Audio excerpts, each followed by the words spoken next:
Olá, queridos ouvintes! Que a paz e a luz do Senhor estejam com vocês. No episódio de hoje da série Mensagens Espirituais do canal Carta de Jesus, vamos mergulhar em um ensinamento profundo que nos convida a refletir sobre o verdadeiro significado de seguir a Cristo e o que Ele nos pede quando entregamos nossas vidas ao Evangelho. Vamos falar sobre Pedro, sua visão clara e ao mesmo tempo incompleta de quem era Jesus, bem como qual era a sua missão salvadora, e como podemos aprender com sua jornada de fé. Prepare-se para uma mensagem que toca o coração e nos guia para uma vida mais plena e dedicada ao amor. Pedro, o discípulo escolhido por Jesus, teve a coragem e a clareza de reconhecer a grande verdade que o Senhor ensinava. Quando Jesus perguntou: "Quem dizem os homens que eu sou?", Pedro respondeu com firmeza: "Tu és o Messias." E ele estava certo. Jesus é o Cristo, o Filho de Deus, aquele que traz as palavras de vida eterna. Pedro enxergou o que muitos ainda não compreendiam. Mas, como Jesus nos ensina, a vida de fé não é apenas feita de reconhecimento e alegria. A verdadeira caminhada com Cristo inclui carregar a cruz, enfrentar desafios e o sofrimento. Jesus explicou que aquele que tenta salvar a própria vida, no fim, irá perdê-la. E isso nos desafia a pensar: o que estamos dispostos a sacrificar por amor a Deus? Pedro, embora iluminado pela fé, também enfrentou suas lutas. Quando Jesus falou sobre a cruz, Pedro se opôs. Ele ainda não estava pronto para aceitar a ideia do sofrimento e tentou impedir que Jesus seguisse esse caminho. Mas Jesus, com sabedoria, o corrigiu. "Tu não pensas como Deus, e sim como os homens." E essa frase é tão poderosa, não é?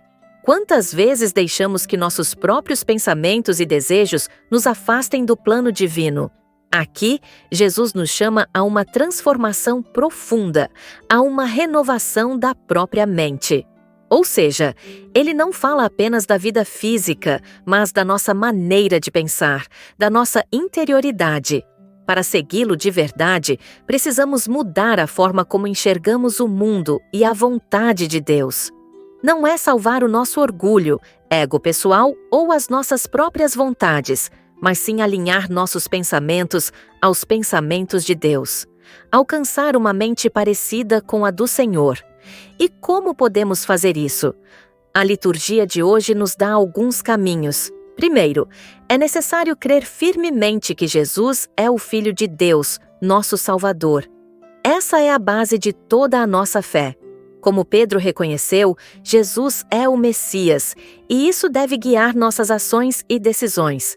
Não ficarmos na superfície, nos dividindo em diversas interpretações nessa matéria e sendo como o povo daquela época que, ao invés de reconhecer e crer no Salvador, se dividiam, e uns achavam que ele era João Batista, outro grupo achava que ele era um dos profetas, e ainda outros entendiam que ele era Elias. Tinham suas próprias visões, mas não alcançavam a verdade perfeita que Cristo era o Filho de Deus, membro da Trindade Santa, junto como o Pai e o Espírito Santo. Segundo, precisamos ser valentes e corajosos, confiando que Deus está conosco, mesmo nos momentos de dificuldade. Como nos ensina o profeta Isaías, Deus é nosso auxiliador e não devemos temer. Ou seja, não se deixar levar pelo medo ou pelos sentimentos de incredulidade, abandonando a fé e seguindo outros caminhos. Terceiro, viver uma fé verdadeira, não apenas de palavras, mas de ações. O apóstolo Tiago nos lembra que a fé sem obras é morta. É o amor colocado em prática que faz nossa fé crescer. Quarto, mesmo que você seja o único na sua família, no seu trabalho, junto a seus amigos de infância, é preciso andar na presença de Deus na terra dos vivos. Então, meus amigos e amigas, convido vocês a refletirem.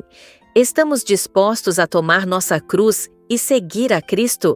Não pensemos como o mundo, mas busquemos a sabedoria divina que nos conduz à verdadeira vida. Que Pedro nos inspire com seu exemplo de fé, coragem e transformação. Muito obrigado por nos acompanhar. Pedimos que curtam, compartilhem e se inscrevam no canal Carta de Jesus. Com a graça de Deus, pedimos que conheçam outros episódios do canal. Fiquem com Deus e que Ele continue a abençoar e iluminar cada um de vocês.